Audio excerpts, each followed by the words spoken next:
নমস্কার সবাইকে, আশা করি সবাই ভীষণ ভালো আছো। হলুদের গুঁড়োতে স্বাগত জানিয়ে শুরু করছি আমার আজকের রেসিপি শাহি পনির।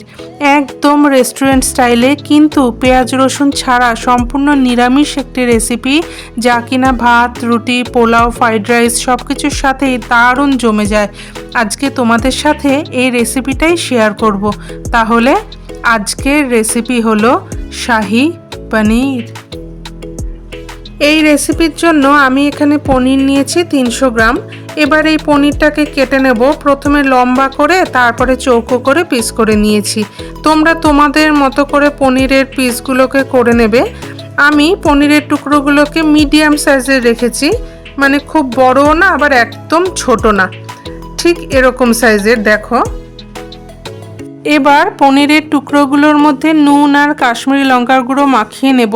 হাত ব্যবহার না করেই, হাত দিলে ভেঙে যেতে পারে, ঝাঁকিয়ে ঝাঁকিয়ে বা আলতো করে নুন আর কাশ্মীরি লঙ্কার গুঁড়ো মাখিয়ে নেব।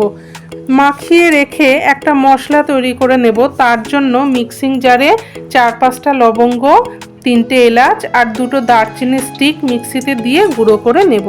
গুঁড়ো করা হয়ে গেলে তারপর ওই জারেই দিয়ে দিলাম একটা টমেটোকে কেটে রেখেছিলাম সেটা। তারপরে দেব 1/2 ইঞ্চি আদা, 2টো কাঁচা লঙ্কাকে হাত দিয়ে ভেঙে দিয়ে দিলাম। কাজু বাদাম জলে ভিজিয়ে রেখেছিলাম সেটা দিলাম। হাফ করা কাজু এখানে আছে 14-15 পিস। যদি তোমাদের কাছে গোটা কাজু থাকে তাহলে 7-8 পিস দিলেই হবে। তারপরে রঙের জন্য দিলাম কাশ্মীরি লঙ্কার গুঁড়ো আর সামান্য জল দিয়ে সব কিছু ভালোভাবে পেস্ট করে নেব। ঠিক এরকম দেখো।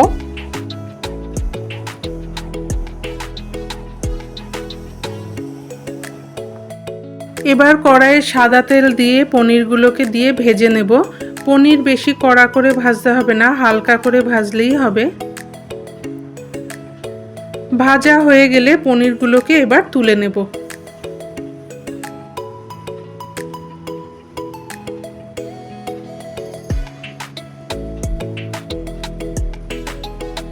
সমস্ত পনির তোলা হয়ে গেলে এবার এই তেলের মধ্যে ফোড়নে দিয়ে দেব তেজপাতা, আর তারপরে দেব আমরা যে গুঁড়ো মশলা করে রেখেছিলাম সেই মশলাটাকে। মশলা থেকে ভালো গন্ধ বেরোলে দিয়ে দেব আমরা যে পেস্ট করেছিলাম সেই পেস্টটাকে দিয়ে 3-4 মিনিট ভালো করে কষাতে হবে। 3-4 মিনিট ভালো মতো কষানো হয়ে গেলে এবার এখানে দেব স্বাদ মতো নুন।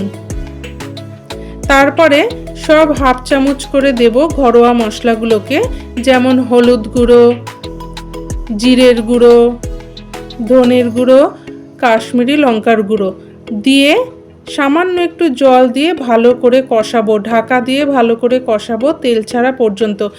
এই রান্নায় কিন্তু এই যে মশলাটা কষানোই আসল ব্যাপার।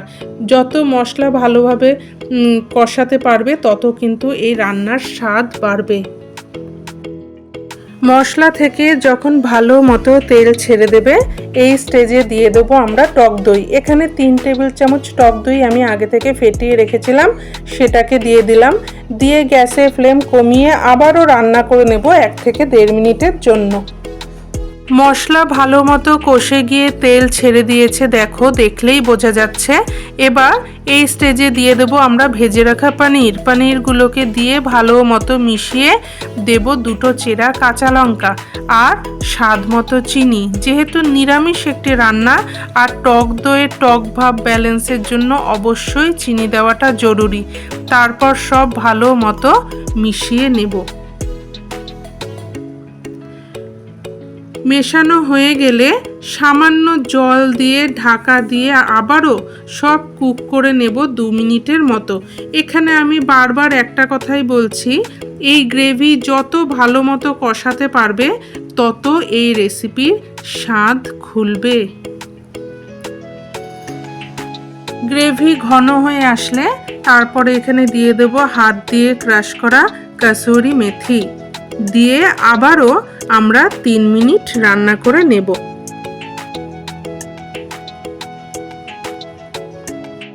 ফাইনালি আমাদের রান্না কমপ্লিট। যখন রান্না করবে না, ঘর দিয়ে এত সুন্দর একটা গন্ধ বেরোবে, রান্না করলেই বুঝতে পারবে।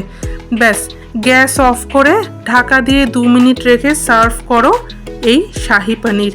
এটা এমন একটা রেসিপি না যে ভাত, রুটি, পরোটা, পোলাও, ফ্রাইড রাইস সব কিছুর সাথেই ভালো লাগে।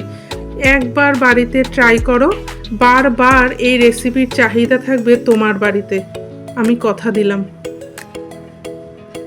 রেসিপিটা কেমন লাগলো আমাকে জানিও কমেন্টের মাধ্যমে। রান্নাগুলো ভালো লেগে থাকলে আমার চ্যানেলটিকে প্লিজ সাবস্ক্রাইব করে দিও। আর যারা ফেসবুক থেকে দেখে থাকো আমার পেজটিকে ফলো করার অনুরোধ রইল।